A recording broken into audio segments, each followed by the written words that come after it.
Shri Krishna Chaitanya Prabhu Nityananda Shri Advaita Giradhar Shri Vasadi Gaur Bhaktivinoda Hare Krishna Krishna Krishna Hare Hare Hare Rama Rama Rama Hare Hare. Chaitanya Bhagavata Vrndavana Thakur, Chapter 13, Adi-Khanda, Chapter 13. Defeating the all-conquering Pandit.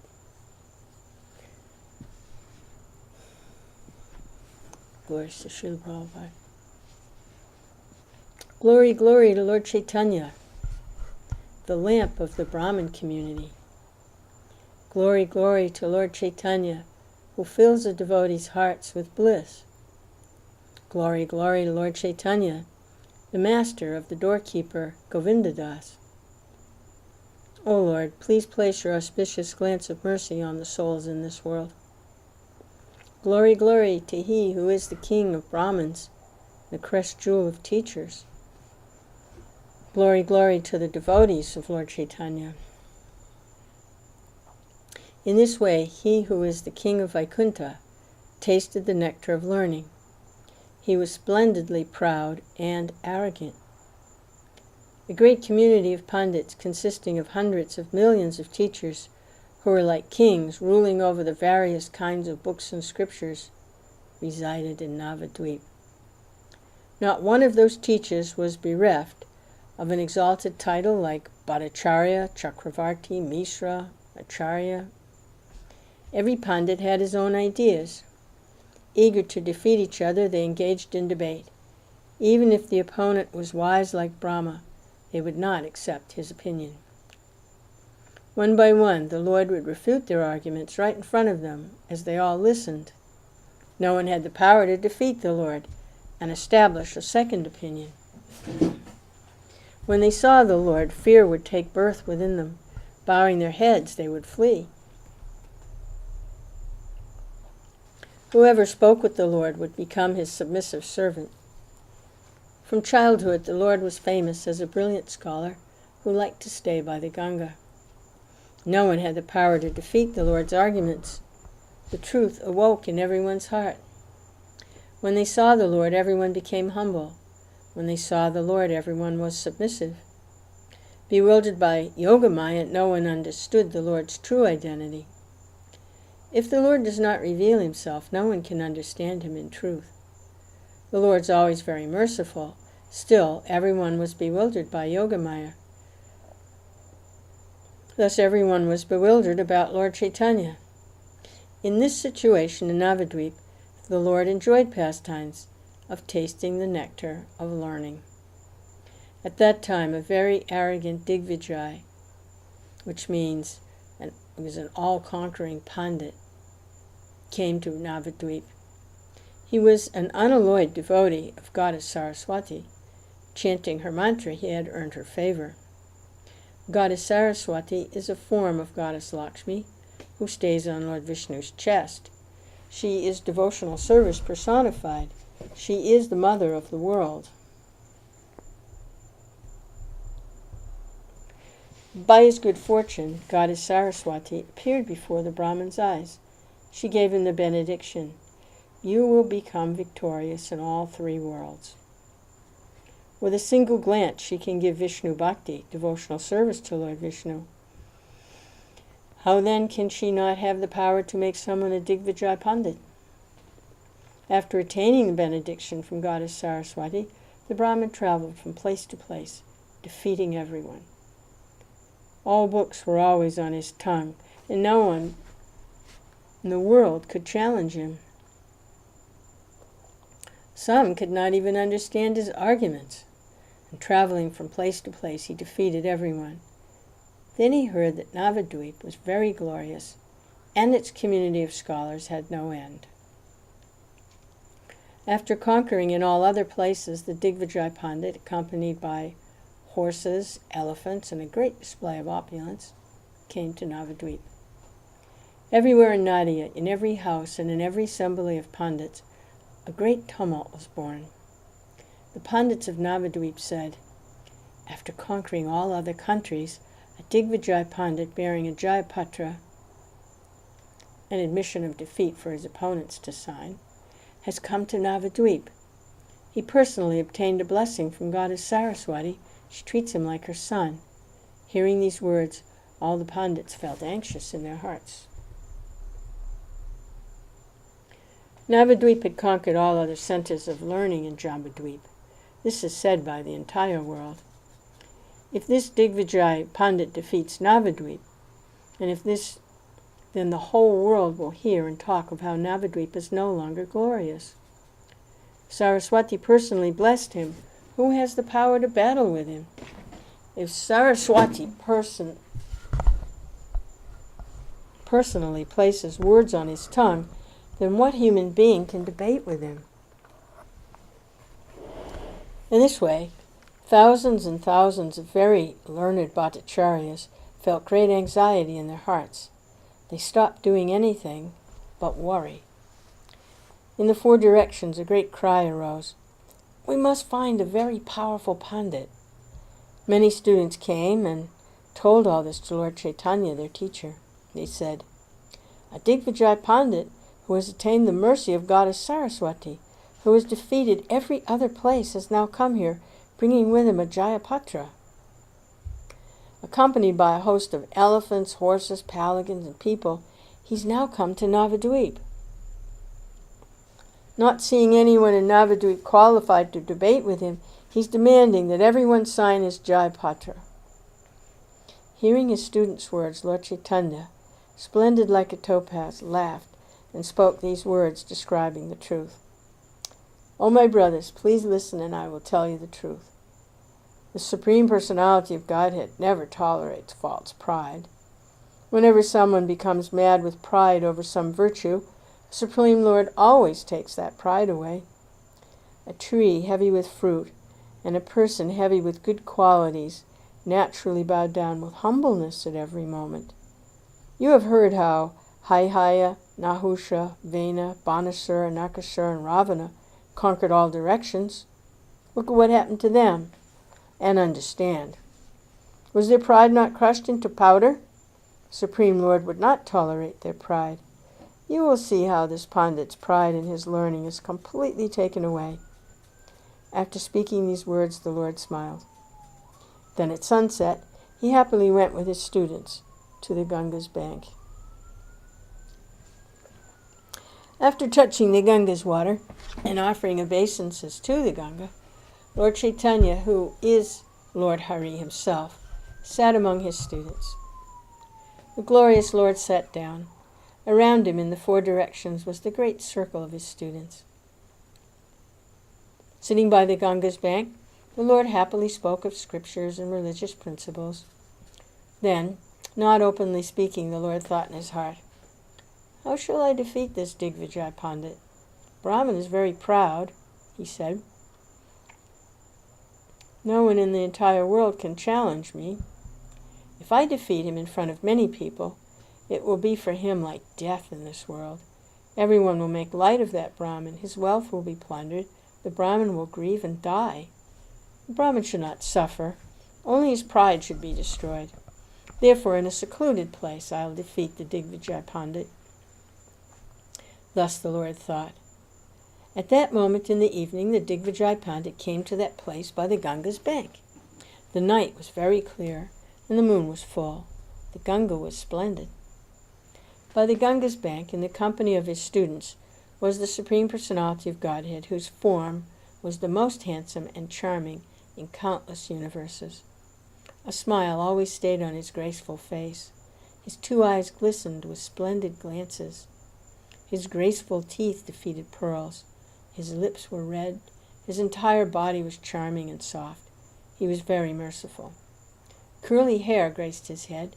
His neck was like a lion's. His shoulders were like an elephant's. His appearance was extraordinary. He was very tall. His chest was handsome.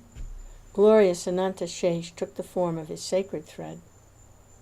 Charming Vaishnav tilak graced his forehead. His handsome arms, reached to his knees. His garments were tied in yogapat style. His right foot rested on his left thigh. The Lord was lecturing on books and scriptures, He was proving, it is, then it is not, and then again it is. Thus the handsome and glorious Lord sat, with the great circle of his students around him in the four directions. Gazing at the extraordinary Lord, the Digbijay Pandit became filled with wonder. In his heart he thought, should I know this is Nimai Pandit? Unnoticed, the Digvijay Pandit stood there, gazing with a single unbroken glance at the Lord's handsomeness. He asked a student, what is his name? The student said, he's the famous Nimai Pandit. Then, after first offering obeisances to the Ganga, the Brahmin entered the Lord's assembly. Glancing at him, the Lord smiled ever so slightly. Then respectfully the Lord asked him to sit down. The Digvijay Pandit was always very confident in the presence of others, but when he saw the Lord, he became afraid. The Lord's power is like that. Simply by seeing him, one becomes afraid. The Lord discussed 5 or 7 topics with this Brahmin. Then the Lord happily asked him a question. The Lord said, your skill in poetry has no limit. No one's like you. No one can describe as you do. Please, describe a little something of the Ganga's glories. By hearing your words, we will become purified of all our sins. When he heard the Lord's words, the Digvijay Pandit at once began his description. The Brahmin spoke his description very swiftly. Who could understand the exalted heights of the words he spoke? In a deep voice he recited poetry. Hearing his words was like hearing thunder. A person whose tongue is the home of Goddess Saraswati speaks words that are very convincing. What human being had the power to find fault in his words? They were so learned no one could even understand them. Hearing these descriptions, the Lord's thousands and thousands of students became stunned. Ram, Ram, how wonderful, the Lord's students thought. Is it possible for a human being to speak like that? No one else in this world could speak such poetic descriptions, filled with wonderful Shabda Alankar rhetorical ornaments. Even the great scholars learned in all books and scriptures found his words difficult to understand. For 3 hours, the Digvijay Pandit spoke in this wonderful way. He seemed never to end. The Digvijay Pandit finally ended. Smiling, Lord Chaitanya said, unless you explain them, we cannot understand your words. Please give us a little explanation of your words. When you explain them, they will be understood in the right way. Hearing the Lord's completely charming words, the great Brahmin began an explanation. As soon as the Brahmin began his explanation, the Lord interrupted him to point out 3 mistakes. One in the beginning, one in the middle, and one at the end of the Brahmin's description. The Lord said, these Sabda Alankar ornaments are very difficult and unusual, different from the ordinary usage described in authorized books. What explanation will you give, so we may see that what you said is in truth correct? Thus spoken by Lord Chaitanya, who is Lord Krishna himself. The Digvijay Pandit, who was a dear son of Saraswati, could not say anything in his own defense. His intelligence had fled. He made 5 or 7 attempts at explanation, but in the end he could not explain. Then Lord Chaitanya found mistakes in his explanation. The Brahmin's entire intelligence had fled. He did not know where he was, who he was, or what to say. The Lord said, leave that description alone, speak another. But the Brahmin did not have the power to speak as before. Why should it be surprising that this Brahmin was bewildered as he stood before the Lord? Even the Vedas become bewildered in his presence. Even Ananta Shesh, Brahma, and Shiva, who can create countless universes with a single glance, become bewildered in the Lord's presence. Why then should it be surprising that this Brahmin became bewildered as he stood before the Lord? Even Lakshmi, Saraswati, Yogamaya, and other goddesses who with their shadows bewilder countless universes, became bewildered in the presence of the Lord. That is why they always humbly follow behind him. Even Ananta Shesh, the author of the Vedas, becomes bewildered in the Lord's presence. Why then should it be surprising that this Digvijay Pandit became bewildered before the Lord? Therefore I say, whatever is impossible for a human being to do, the Lord can do with ease. Whatever the Lord does is, at its root, always meant to rescue the suffering conditioned souls. When the Lord thus defeated the Digvijay Pandit, all the students began to smile and laugh, but the Lord stopped them. To the Brahmin he spoke these sweet words. For now, please go to the place where you're staying. Tomorrow I will talk with you.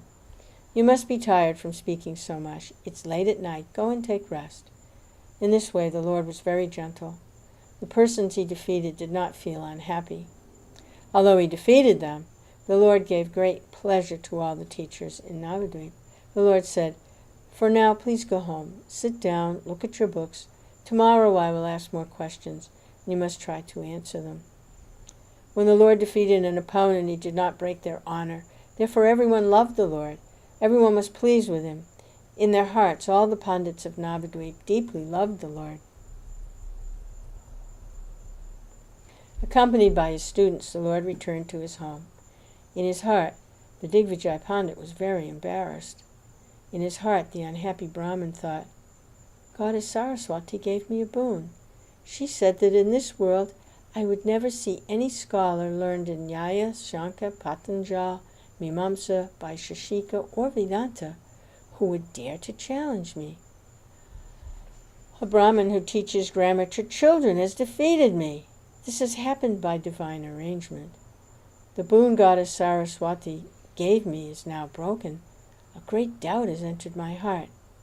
Did I offend the goddess? Have my intelligence and talent all been taken away? I must find the reason at once. After speaking these words, the Brahmin sat down to chant mantras. After chanting the mantras, the unhappy Brahmin lay down to sleep. Goddess Saraswati came before him in a dream. Casting a merciful glance on the Brahmin, Goddess Saraswati told him a great secret. Goddess Saraswati said, Listen, O best of Brahmins, I will tell you something that is hidden even from the Vedas. If you tell this to anyone, your life will suddenly become very short. The person who defeated you is the master of countless universes, that is certain. I am the eternal maidservant of his lotus feet. I am embarrassed to stand before him. In Srimad Bhagavatam it is said, The illusory energy of the Lord cannot take precedence, being ashamed of her position, but those who are bewildered by her always talk nonsense, being absorbed in thoughts of, it is I and it is mine. O Brahman, I said that I would stay on your tongue, but in the presence of that person, I did not have the power to remain there. This I say, Lord Ananta Shesh, who recites the Vedas with his thousands mouths, as well as Brahma, Shiva, and all the demigods who worship the Lord, are in the end completely bewildered when they stand before the Supreme Lord. The Supreme Lord is the greatest. He is eternal, pure, unbroken, unchanging, perfect, and complete. He stays in everyone's heart. I told you that you would have knowledge of karma, jnana, and all sciences, whether auspicious or inauspicious, whether visible or not. Please hear why all that knowledge became destroyed. The person you saw was the Supreme Personality of Godhead himself, appearing in the form of a Brahmin. O Brahmin, please know that whatever happiness and distress you see come to any creature, from the demigod Brahma on down, is all manifested by his order. Please listen. From him come Matsya, Kurma, all the incarnations. O Brahman, nothing is separate from him, for he is the Supreme Lord himself. He appeared in the form of Varaha and rescued the earth. He appeared in the form of Nishinga and protected Prahlad. He appeared in the form of Vamana and became the life and soul of Bali Maharaj. From his lotus feet the Ganga was born. He descended to this world in Ayodhya. He killed the demon Ravan and enjoyed many pastimes. I tell you, the same person whom Vasudeva carried to Nanda has now appeared as a Brahmin son. Now he happily tastes the nectar of scholarship. How will a person understand this incarnation of the Lord by reading the Vedas? Only if the Lord reveals himself will one understand. Otherwise, one will never have the power to understand him. Becoming a Digvijay Pandit was not the true result obtained by chanting my mantras. The true result of those mantras you have just now attained, for now you have directly seen the master of the countless universe. O Brahmin, quick, go to his feet, offer your body to him. Do not think these are some words in a dream. Pushed by the power of the mantras you chanted, I have told you a secret hidden even from the Vedas. After speaking these words, Goddess Saraswati disappeared. Then the very fortunate Brahmin awakened. Awakening at dawn, the Brahmin went to the Lord. The Brahmin offered Dandavata obeisances to the Lord. The Lord picked him up and embraced him. The Lord said, "Why, O Brahmin, do you act in this way?" The Brahmin replied, "To get your glance of mercy." The Lord said, "You're a great Digvijay Pandit. Why do you come to me like this?" The Digvijay Pandit said, "O King of Brahmins, please hear me. To worship you is the perfection of all activities. You are Lord Narayan. In the form of a Brahmin, you've come to the Kali Yuga. How can the people in general have the power to understand your true identity? From the beginning, a doubt was born in my heart. Then you asked me questions, and I could not answer them. You are the prideless Supreme Lord. All the Vedas describe you. I have seen the truth. It is not otherwise. 3 times you defeated me. Still you protected my honor. Who but the Supreme Personality of Godhead has the power to do that? Therefore you must be Lord Narayan. Of that there is no doubt. With my words I defeated all the Pandits of Gauda, Trihuta, Dili, Kasi, Gujarat, Vijayanagara, Kanchipura, Anga, Vanga, Tailanga, Orissa, and all other places. I made them all flee far away. They did not even have the power to understand my words. However, when I approach you, I no longer have the power to speak so eloquently. Where did all my intelligence go? It's not the least surprising that you could do this, for you're the master of Goddess Saraswati. The goddess personally told me that. By my great fortune, I came to Navadvip and saw you. I'm drowning in the well of repeated birth and death, bewildered by foolish material desires, forgetting the truth. I was cheated. By divine arrangement, by my good fortune, I was able to see you. Please place your merciful glance upon me.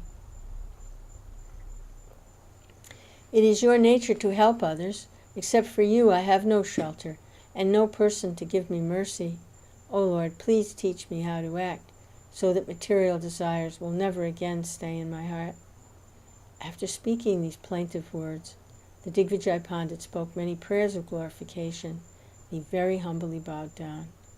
Hearing the Brahmin's words, Lord Chaitanya smiled and spoke this reply. O best of the Brahmins, please listen. You're very fortunate. Goddess Saraswati personally stays on your tongue. To think, I will become a Digvijay Pandit and conquer all directions, is not true knowledge. The wise say that true knowledge is to worship the Supreme Lord. Engage your mind in worshiping him. Then, when he leaves the body, the soul can take with him even a small portion of wealth and power he has gained. Therefore, the great souls renounce everything and resolutely engage their hearts and minds in serving the Supreme Lord. O Brahmin, you should immediately renounce all worthless material things. Then you should always worship Lord Krishna's feet. Until death comes, you should always serve Lord Krishna. Of this there is no doubt. Know that without doubt the fruit of true knowledge is contained in these words. The real wealth to be enjoyed by the heart and mind is found at Lord Krishna's lotus feet. The important teaching I give to you, in the countless material universes, the only thing valuable or real is devotional service to Lord Vishnu. After speaking these words, Lord Chaitanya happily embraced the Brahmin. Embraced by the king of Vaikuntha, the Brahmin became free of all material bondage.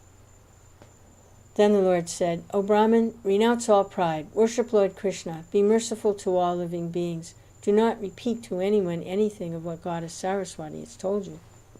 Know without a doubt that to do so will greatly shorten your life and slow your progress to the spiritual world.